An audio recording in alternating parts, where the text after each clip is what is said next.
आज है स्वतंत्रता दिवस। यह उन सपनों के साकार होने का दिन है जिसे हमारे हजारों हजार बलिदानियों और सेनानियों ने वर्षों पहले देखा था। न जाने कितने भारत माँ के लाडलों ने इसके लिए हंसते हंसते अपने प्राणों की आहुतियां दे दी। कितनों के कोख खाली हो गए और कितनों की मांगे सुनी हो गई। हजारों हजार माताएं और बहनों ने आजादी के लिए हो रहे इन आंदोलनों में बढ़ चढ़कर हिस्सा लिया। कश्मीर से कन्याकुमारी तक पूरा देश अंग्रेजों को यहां से खदेड़ने के लिए एक था।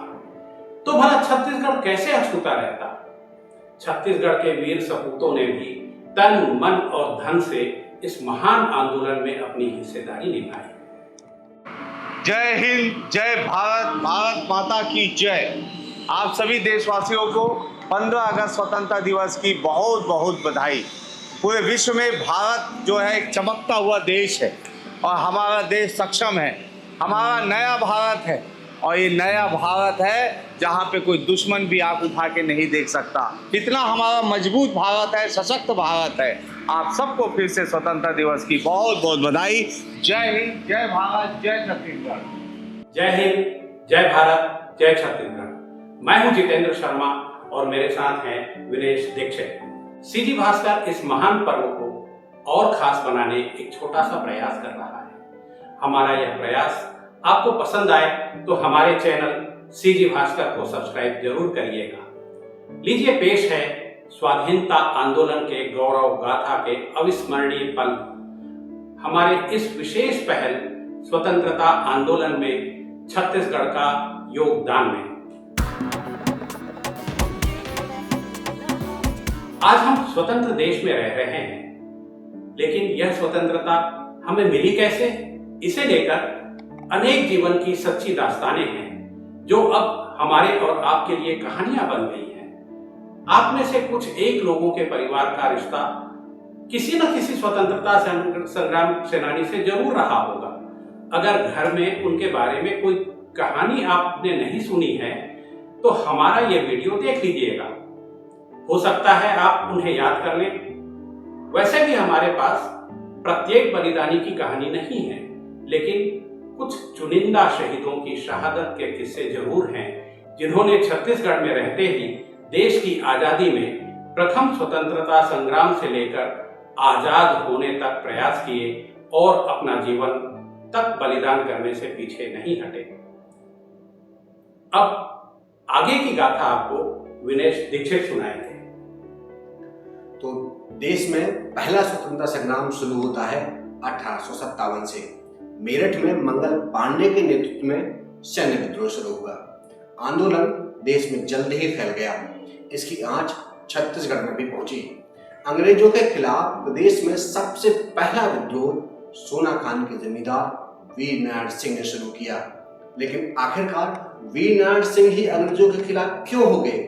उनको फांसी दिए जाने के बाद रायपुर जेल में क्या हुआ था? क्यों 17 हिंदू और मुस्लिम सैनिकों को एक साथ फांसी दी गई?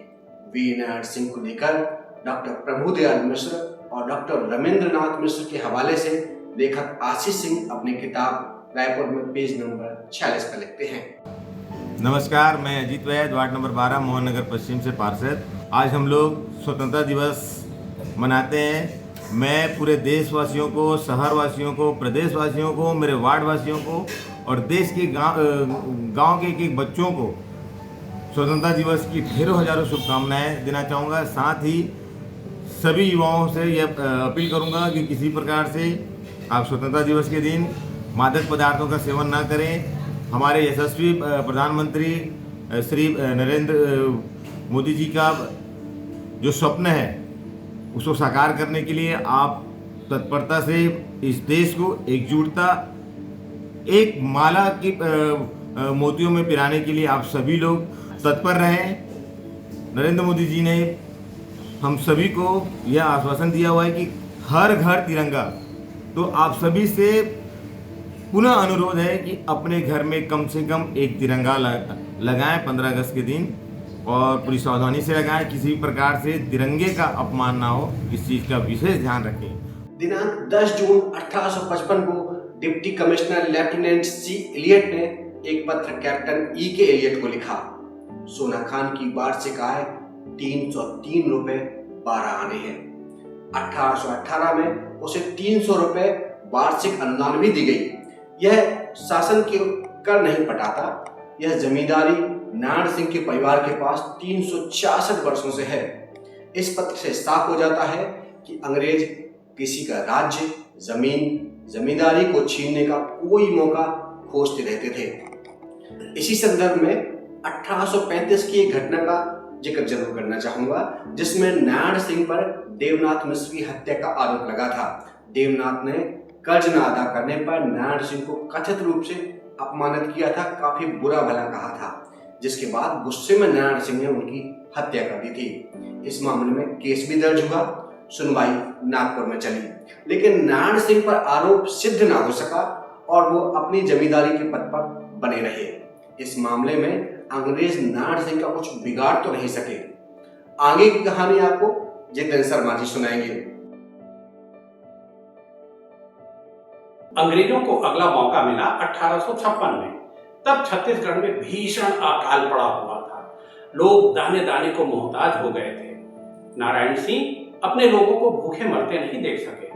उन्होंने अपने कोठार, जिसे गोदाम भी कहते हैं, वहां से पूरा अनाज निकाल करके उन जरूरतमंदों में बांट दिया।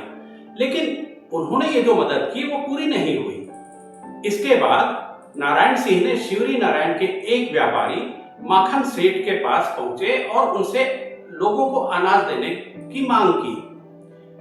व्यापारी के पास ढेर सारा अनाज था, लेकिन वो जानते थे कि अकाल में उनके पास जो अनाज रखा हुआ है उसकी उन्हें अच्छी कीमत मिलेगी, इसलिए उन्होंने अनाज देने से मना कर दिया।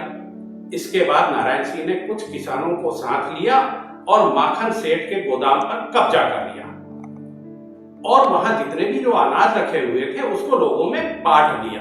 अनाज बांटने के बाद वीर नारायण सिंह ने माखन सेठ को बाढ़ी से अनाज लौटाने का आश्वासन भी दिया। तब छत्तीसगढ़ में बाढ़ी से अनाज लौटाने का मतलब होता था कि जितना अनाज लिया गया है उसका 1.5 गुना अधिक लौटाना। इस घटना की जानकारी आसपास के जमींदारों को भी लगी। उन्होंने माखन सेठ को शह दिया और रायपुर जाकर के जिलाधीश से इस मामले की शिकायत करने की उन्होंने सलाह दी। माखन शिकायत लेकर के जिलाधीश के पास पहुंच गए। उधर माखन की शिकायत के पहले वीर नारायण सिंह इस मामले की सूचना जिलाधीश को दे दिए थे, लेकिन जिलाधीश ने माखन की शिकायत पर वीर नारायण सिंह की गिरफ्तारी का आदेश जारी कर दिया। इसकी जानकारी लगते ही वीर नारायण सिंह संबलपुर की ओर निकल गए, लेकिन उन्हें 24 अक्टूबर 1856 को गिरफ्तार कर लिया गया और रायपुर की जेल में डाल दिया गया। इस घटना को लेकर इतिहासकार डॉक्टर राम कुमार बेहार लिखते हैं, नारायण सिंह और उसके साथियों ने माखन बनिया के गोदाम से 1400 बोरा अनाज लूटा था। खजाने के रूप में तत्कालीन सरकार ने माखन को सन 1858 में 1377 रुपए 8 आने का भुगतान किया।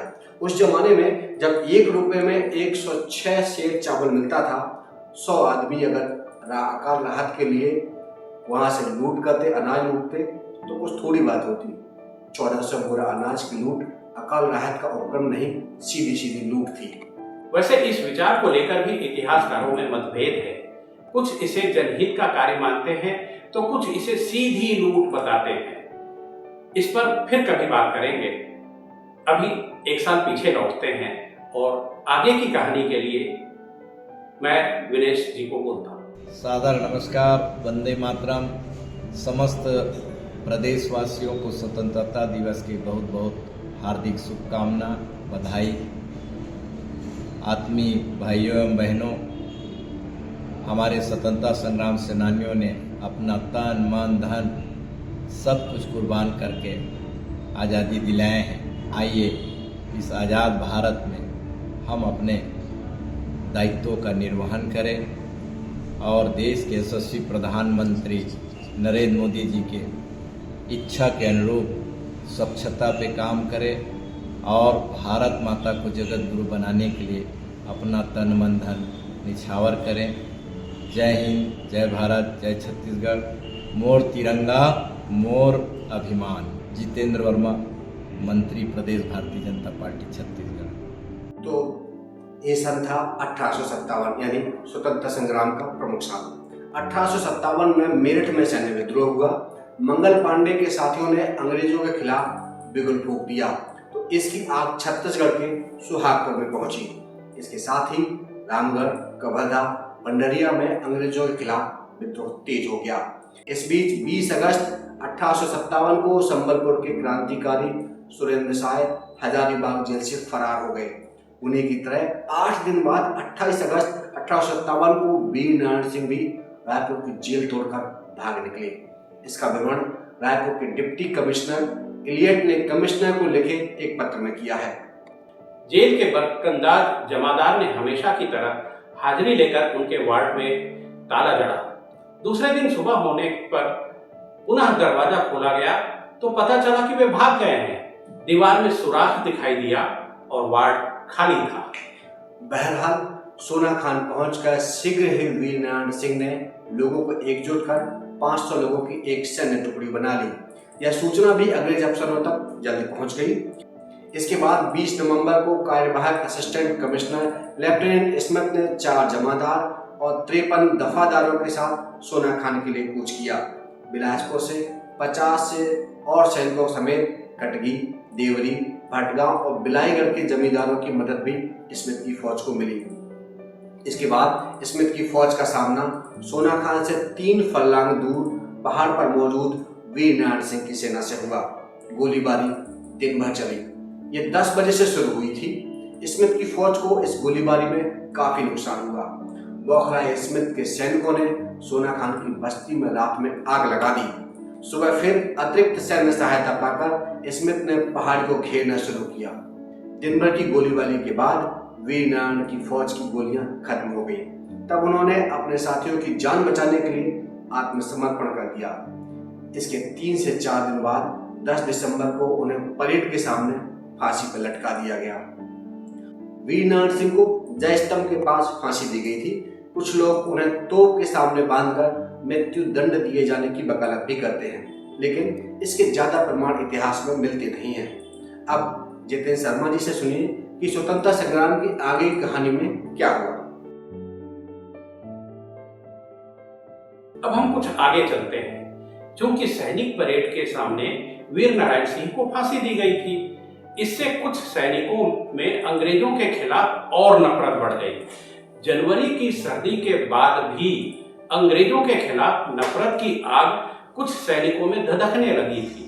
तब 18 जनवरी 1858 को रायपुर सैन्य छावनी में विद्रोह हो गया। छावनी के बड़े अफसर मौजूद नहीं थे। ऐसे में हनुमान सिंह ने कुछ सैनिकों की मदद से सार्जेंट मेजर सिडवेल की तलवार से हत्या कर दी। इसके बाद तोप खाने पर भी कब्जा कर लिया। हनुमान सिंह और उनके 17 साथियों की योजना छत्तीसगढ़ में अंग्रेजों को पंगु बनाने की थी, लेकिन उन्हें छावनी के सभी सैनिकों ने सहयोग नहीं दिया। बाद में अंग्रेज अफसरों ने अतिरिक्त सैनिकों की मदद से हनुमान सिंह के 17 साथियों को गिरफ्तार कर लिया और उन्हें 22 जनवरी 1858 को फांसी पर चढ़ा दिया। लेकिन हनुमान सिंह अंग्रेजों की पकड़ में कभी नहीं आए। उन पर तब सरकार ने 500 रुपए का इनाम भी रखा, लेकिन कोई पता नहीं चला। शहादत देने वालों में गाजी खान हवलदार, अब्दुल हयात, मल्लू, शिवरी नारायण, पन्नालाल, मतादीन, ठाकुर सिंह, बली, अकबर हुसैन, लल्ला सिंह, बुद्धू, परमानंद, शोभाराम, दुर्गा प्रसाद, नजर मोहम्मद, ये सभी गोलंदाज और देवीदान तृतीय रेजिमेंट के सिपाही और जय गोविंद ये भी तृतीय रेजिमेंट के सिपाही थे। खास बात यह है कि फांसी के बाद जो मुस्लिम बलिदानी थे उन्हें रायपुर में अब मौजूद बंजारी बाबा की दरगाह के पास कब्रिस्तान में सुपुर्दे खाक किया गया, जिनकी कब्रें आज भी वहां मौजूद हैं। हमने मौके पर जाकर उन कब्रों की स्थिति जानी। स्वाधीनता दिवस की 79वां वर्षगांठ पर समस्त शहरवासियों जिलावासियों को हार्दिक शुभकामनाएं देता हूँ। आज़ादी का यह पर्व हम सबको याद दिलाता है कि किस प्रकार हम सब सैकड़ों वर्ष अंग्रेज़ों की गुलामी से मुक्त होकर अपने स्वतंत्रता को प्राप्त किए थे। यह आज़ादी का पर्व केवल एक उत्साह और उमंग का त्यौहार नहीं है, बल्कि हमारे लिए यह याद भी दिलाने का पर्व है कि किस प्रकार हमारी कमजोरियों का फ़ायदा दूसरे उठाते हैं। इसलिए हमें स्वतंत्रता जो है उसे हमेशा याद रखना चाहिए। देश और समाज के प्रति हमारी जिम्मेदारी है, इस भाव से काम करना चाहिए।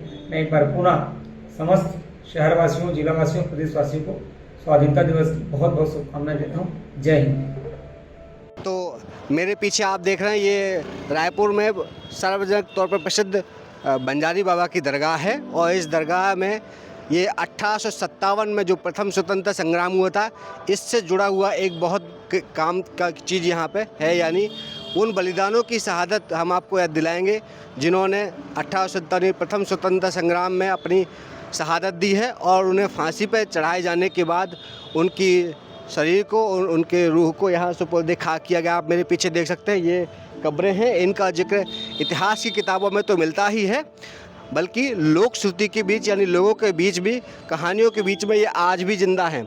हम अपने सहयोग कहेंगे ये वही कब्रें हैं। आप गौर से देखिए, ये वही कब्रें हैं जिनका जिक्र आशीष सिंह ने अपनी किताब में किया है और इन किताबों का जिक्र न केवल एक बल्कि कई किताबों में इनका उल्लेख है। माने हम आपको और ले चलते हैं उन और कब्रों की ओर जो प्राचीन कब्रें हैं। एक कब्र ये देखिए, ये एक कब्र यहाँ बनी हुई है, ये भी आज की कब्र नहीं है। इस कब्र का कम से कम जो रिकॉर्ड है वो करीब 150 पौने 200 साल पुराना है। आगे भी कुछ और भी कब्रें हैं, आप लेके आइए कहाँ कहाँ कब्रें हैं हम आपको दिखाते हैं। ये कुछ और यहाँ पे पुरानी कब्रें हैं। आप देख सकते हैं कि ये सभी लगभग उसी काल की है, उसी समय की है जब अंग्रेज़ों ने उन शहीदियों को फांसी पर चढ़ाया और उनके बाद उनके शरीर को, उनके पार्थिव देह को उनके परिजनों ने यहाँ सुपुर्द खाक किया है। आज से सोचिए कि करीब 150 पौने 2 साल उन्होंने कोई कार्य किया और आज हम उस कार्य को, उनकी शहादत को, उनके किए गए काम को याद कर रहे हैं और उन्हीं की बदौलत देश में स्वतंत्रता की अलख जगी और बाद में हमें आज़ादी मिली। तो इसकी कीमत हम आपको और आगे भी बताएंगे कि ये आज़ादी किस किस कीमत पे हम सबको मिली है। प्रथम स्वतंत्रता संग्राम के बारे में महासमुंद लोकसभा सीट से पूर्व सांसद चुन्नीलाल साहू की किताब कौशल के क्रांतिवीर में कई बलिदानियों का जिक्र है। वे लिखते हैं, वीर नारायण सिंह और हनुमान सिंह की टोली के अलावा कई बड़े नाम रहे हैं, जैसे माधो सिंह को संबलपुर में फांसी दी गई, हाटे सिंह को काला पानी भेजा गया, गोविंद सिंह को रायपुर में मृत्यु दंड दिया गया, उनकी पत्नी पूर्णिमा सिंह ने कुएं में कूदकर आत्महत्या की थी, सुरेंद्र सिंह, लाल सिंह जो कि छत्तीसगढ़ के साथ साथ उड़ीसा के क्रांतिवीर, वे भी शहीद इसी समय हुए थे। अब हम भारत के प्रथम स्वतंत्रता संग्राम में छत्तीसगढ़ के योगदान की बातों को यही विराम देते हैं। हमारा अगला वीडियो भी इसी विषय पर है, जिसमें 1920 से आगे की कहानी, जिसमें कुछ चुनिंदा स्वतंत्रता संग्राम सेनानियों के काम, उनके प्रयास, उनकी गिरफ्तारी और जेल में उन पर हुए अत्याचार और जेल में उनके बीच बने भाईचारे के बारे में हम आपको बताएंगे। अगर आपने हमारा चैनल अब तक भी सब्सक्राइब नहीं किया है तो जरूर कर लें, ताकि लेटेस्ट और आगे की इसकी जो कहानियां हैं उसके आप जुड़े रहें। जय हिंद, जय भारत, जय छत्तीसगढ़।